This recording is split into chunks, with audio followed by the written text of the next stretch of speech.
Good morning, everyone. Happy Thursday. I cannot believe it's Thursday already.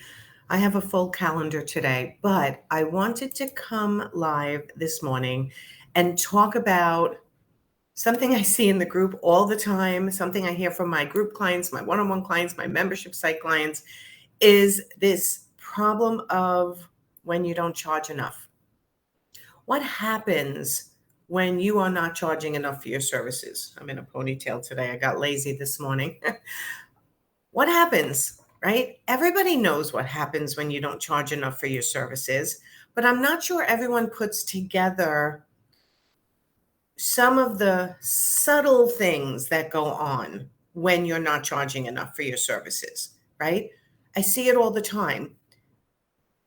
Let me just refresh my screen. So please say hi to me. Say hi. When you don't charge enough for your services, what happens is some of the things that I put in the comments, and honestly, there were so many more, I just didn't want to keep typing. So please add to the list. You guys know me. I'm Nancy Gansekofer. I run this group. I'm a business coach for the last 5.5 years. I've worked with interior designers for 25 years. And I've seen it time and time again when you are not charging enough, you get mad at the client because they're asking too many questions, let's say, or they're not making decisions fast enough. And all those things are valid, but they get to you more when you are not charging enough. Hi, Michelle. You end up hating your job. I hear this all the time. People get on my calendar for a strategy call and they'll go, I'm thinking of quitting. I'm thinking of getting out of the industry or going to work for someone else. And when I go, why? What's going on? They say a lot of what you see listed above, right? They just get mad at their clients. They don't feel valued. They hate their job. They question whether they're a good business owner. I hear things which are valid, but sometimes I think they might be excuses. Well, I can't do that well, or I'm ADD, or I'm ADHD, and I'm creative, and I can't do the number side. And I get it. Like, I truly, trust me, I get that it's hard, but I can't is not true. It's just that you haven't chosen to pay attention to that side, right? So if you're not charging enough, you're getting mad at the client often, you hate your job, you question whether you're a good business owner, you make excuses that say, I'm just not good at this. I'm not good at this. You want to quit and work for someone else. You attract tire kickers. This is a big one. You attract people who are looking for free advice over and over and over again when you're not charging your worth, when you're not charging enough. And there's a psychology around charging more than less. It's opposite of what a lot of people think. And I have clients every day who say to me, well, I discounted it because I really wanted them to work with me. And I say, you realize that if you posed your regular rates or higher rates, the rate you should be charging, they may actually be attracted to you more. Because if you're too inexpensive, people think, why are they so cheap? If you're right in your lane and they value what you do, the price is going to matter a little bit less than you think. If you actually win them over with your talent, what you share at your paid consult, your work, your reputation, that's actually going to win them over more than just your price.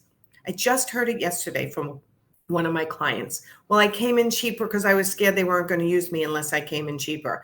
I'm like, okay, so that's $25 less an hour. Yes, that could have made a difference, but doubtful. Like, you've never even presented your actual rates. They never asked you if you could do better. I find everyone's giving up so much in that initial conversation. They're not even waiting for a client to ask for a discount. Not that I'm saying you should ever discount your prices anyway, but the story you're telling yourself, which is one of my favorite topics to talk about, the story you're telling yourself is, that sounds like a big number. And if I present that, they're not going to go for it. Rather than learning the way to present the number in a way that they're going to understand the value of that.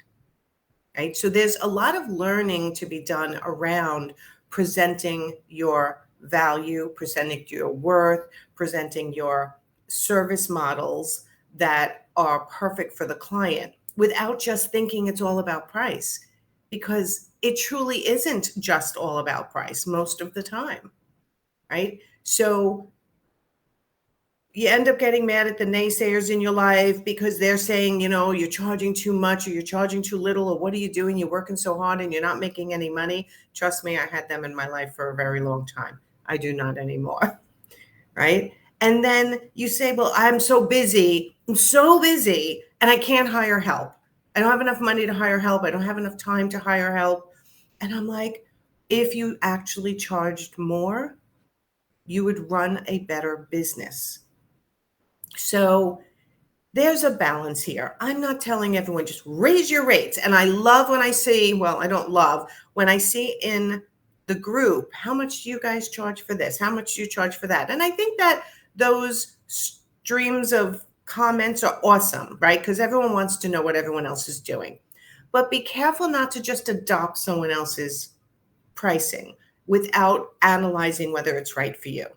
So how do you get out of this cycle of not charging enough? It starts with really understanding your numbers. You have to understand your numbers. You have to understand how long it takes you to do things. You have to understand where you can have shortcuts or speed up your process, right? Sometimes you don't know what you don't know, and that's the hard part, right? I've taken surveys in my client groups. How long does it take you to design a living room? How long does it take you to design a bathroom? And they exchange information.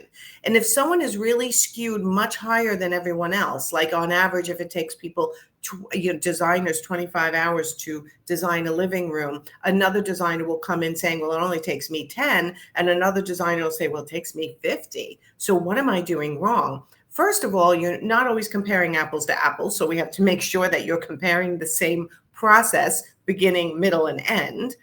And then we have to say, where are you located? What is your experience? Are your systems in place? Are you efficient?